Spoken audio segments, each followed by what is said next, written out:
HSC পরীক্ষার্থীরা, তোমাদের জন্য আজকে প্রথম অধ্যায় গণিত প্রথম অধ্যায় অর্থাৎ বাস্তব সংখ্যার ৫ম নম্বর ক্লাস করছি আমি।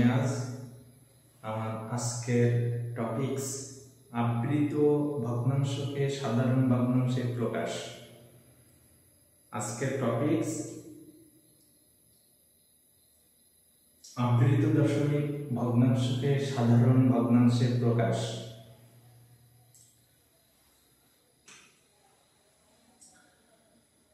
আবৃত দশমিক ভগ্নাংশ যেমন 12.2 পৌনঃপুনিক, এটি একটি আবৃত দশমিক ভগ্নাংশ।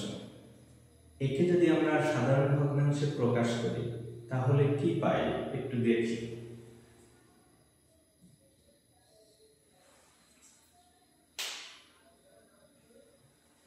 আমরা উপরে সম্পূর্ণ ভগ্নাংশটিতে যতটি অঙ্ক আছে সম্পূর্ণ অঙ্কগুলো সংখ্যা হিসেবে লিখব।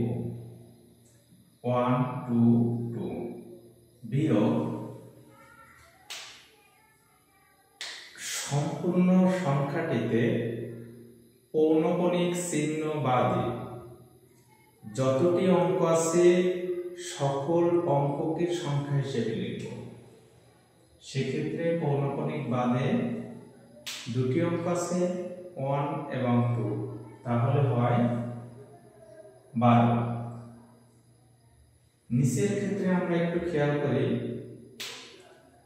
আমরা অনেক আগে থেকেই তোমরা জানো, ছোট ছোট শ্রেণীতে পড়েছো যে দশমিক ভগ্নাংশকে যখন সাধারণ ভগ্নাংশে প্রকাশ করতে হয়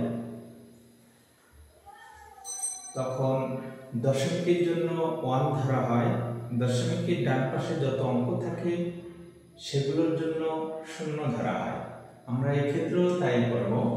প্রথমে দশমিকের জন্য 1, দশমিকের পরে অঙ্ক সংখ্যা আছে একটি, সে পৌনঃপুনিক সহ কিংবা পৌনঃপুনিক বাদে যা থাকবে দশমিকের পরে সকল অঙ্কই কাউন্ট করা হবে।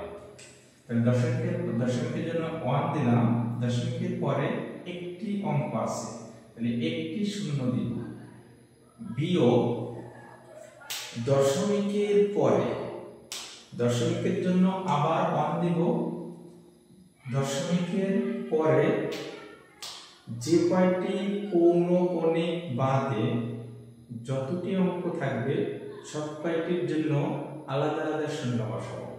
এই ক্ষেত্রে যদি আমরা একটু খেয়াল করি তাহলে দশমিকের পরে পৌনঃপুনিক ব্যতীত কোনো অঙ্ক নেই, তাহলে এই ক্ষেত্রে আমাদের 0 আর বসবে না।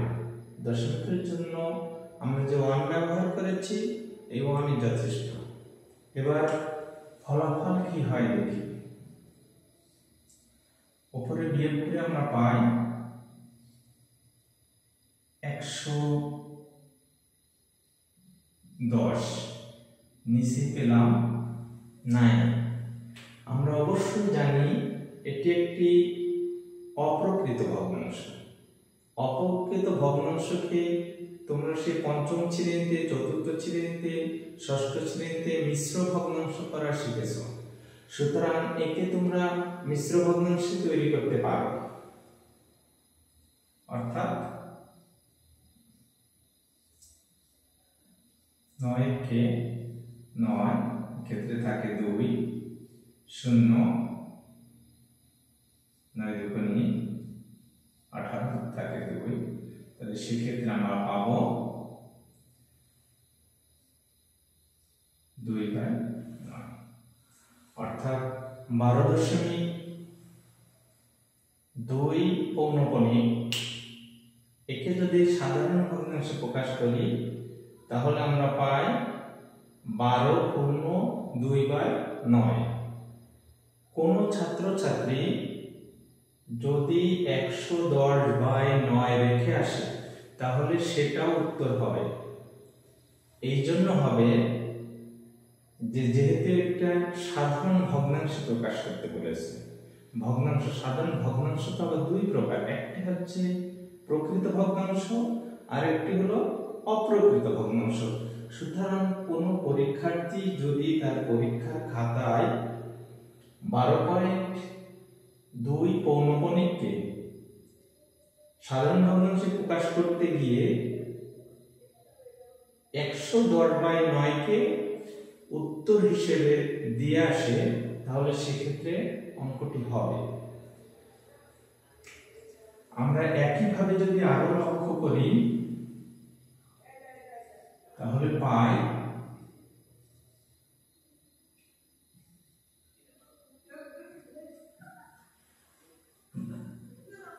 2.234, 3/4 এর উপর পৌনঃপুনিক। এই ক্ষেত্রে কি হয়, উপরে সমগ্র সংখ্যাটি বসাবো বিয়োগ পৌনঃপুনিক ব্যতীত যত অঙ্ক আছে সবগুলো সংখ্যা হিসেবে বসাবো।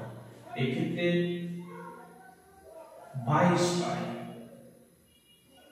নিচে কি হবে, দশমিকের জন্য 1, দশমিকের পরে পৌনঃপুনিক এবং পৌনঃপুনিক 9 এমন অঙ্কগুলো দ্বারা গঠিত সংখ্যা হলো 3টে অঙ্ক আছে, তাহলে 3টে শূন্য দিব, বিয়োগ আবার দশমিকের জন্য 1, আর দশমিকের পরে পৌনঃপুনিক নেই এমন অঙ্ক সংখ্যা হলো 1টি, তাহলে 1টি শূন্য দিব।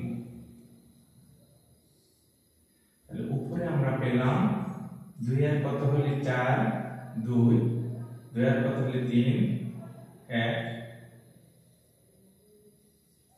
নিচে পেলাম কত 990। মিশ্র ভগ্নাংশ তৈরি করতে পারো। এই জন্য আমি সাধারণ ভগ্নাংশ নির্ণয় করার ক্ষেত্রে যদি অপ্রকৃত ভগ্নাংশ পর্যন্ত পেয়ে থাকি, আমি এই পর্যন্তই রেখে তোমাদেরকে শেখাতে চাচ্ছি, কারণ এখানে অনেক কিছু বোঝার আছে। যদি 1.234 পৌনঃপুনিক হয় সেক্ষেত্রে কি হবে, সেক্ষেত্রে 1, 2, 3, 4 বিয়োগ দশমিক এর উপরের ক্ষেত্রে দশমিক এর পরের হিসেব না, সমগ্র সংখ্যাটির হিসাব। অর্থাৎ সমগ্র সংখ্যাটিতে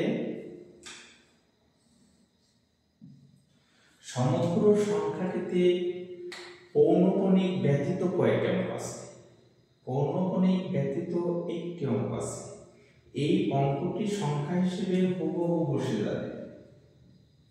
যদি কোনো শিক্ষার্থী ভাবো পৌনঃপুনিক বাদে 3 আছে, এটা সঠিক নয়, কারণ 2 পৌনঃপুনিক এবং 4 পৌনঃপুনিক, এটি 3 কেও পৌনঃপুনিক বোঝায়, এখানে 3 কেও পৌনঃপুনিক বোঝায়। অর্থাৎ অনেকগুলো অঙ্ক একসাথে যদি পৌনঃপুনিকের হিসাব আসে, তাহলে সেই সংখ্যাটির প্রথম অঙ্কের উপর এবং শেষ অঙ্কের উপর পৌনঃপুনিক দিয়ে আবৃত দশমিক ভগ্নাংশকে প্রকাশ করা হয়। তাহলে 1234 বিয়োগ আমরা পেয়েছি 1, 2, 3, 4 বিয়োগ 1, নিচে দশমিকের জন্য 1, নিচে আমাদের সবসময় দশমিক সহ দশমিকের পরে হিসাব করতে হবে। 3টে অঙ্ক আছে দশমিকের পরে, 3টে শূন্য দিলাম, বিয়োগ দশমিকের জন্য 1, দশমিকের পরে পৌনঃপুনিক বাদে কোনো অঙ্ক নেই, সুতরাং আর কোনো শূন্য বসবে না। তাহলে এক্ষেত্রে রেজাল্ট কত হয়, 1233/999, অর্থাৎ 999। আমরা যদি একটু খেয়াল করি, এবার সাধারণ গণিত বইতে অনেক সময় সংক্ষেপে আছে, এই যে আমরা বিয়োগ করে করে নিচের হরের রেজাল্ট তৈরি করেছি, এই হরের ক্ষেত্রে আমরা যদি একটু খেয়াল করি দেখতে পাবো দশমিকের পরে একটি অঙ্কের উপর পৌনঃপুনিক আছে, একটি নয়। দশমিকের পরে পৌনঃপুনিক ব্যতীত কোনো অঙ্ক নেই, কোনো শূন্য তৈরি হয়নি। দ্বিতীয় অঙ্কটিতে খেয়াল করলে আমরা পাই দশমিকের পরে দুইটি অঙ্কের উপর পৌনঃপুনিক আছে, দুইটি নয়। দশমিকের পরে একটি অঙ্কের উপর পৌনঃপুনিক নেই, একটি শূন্য তৈরি হয়েছে। তৃতীয় অঙ্ক যদি আমরা দেখি, হরের ক্ষেত্রে দশমিকের পরে তিনটে অঙ্কের উপরে পৌনঃপুনিক আছে, দশমিকের পরে তিনটে অঙ্কের উপর পৌনঃপুনিক আছে এবং সেক্ষেত্রে আমরা ফলাফল পেয়েছি 3টা 9। দশমিকের পরে পৌনঃপুনিক ব্যতীত কোনো অঙ্ক নেই, আমরা কোনো শূন্য পাইনি। এভাবে যদি আমরা অনেকক্ষণ এই আবৃত দশমিককে ভগ্নাংশকে সাধারণ ভগ্নাংশে প্রকাশ করার জন্য অঙ্ক কষতে থাকি, তাহলে বারবার একই ফলাফল পাব। তাহলে এই ফলাফলের উপর ভিত্তি করে আমরা একটি সিদ্ধান্তে উপনীত হতে পারি যে ওপারের ক্ষেত্রে আমরা লবের ক্ষেত্রে আমরা যে নিয়ম এই জায়গায় ব্যবহার করেছি এই নিয়ম ব্যবহার করব,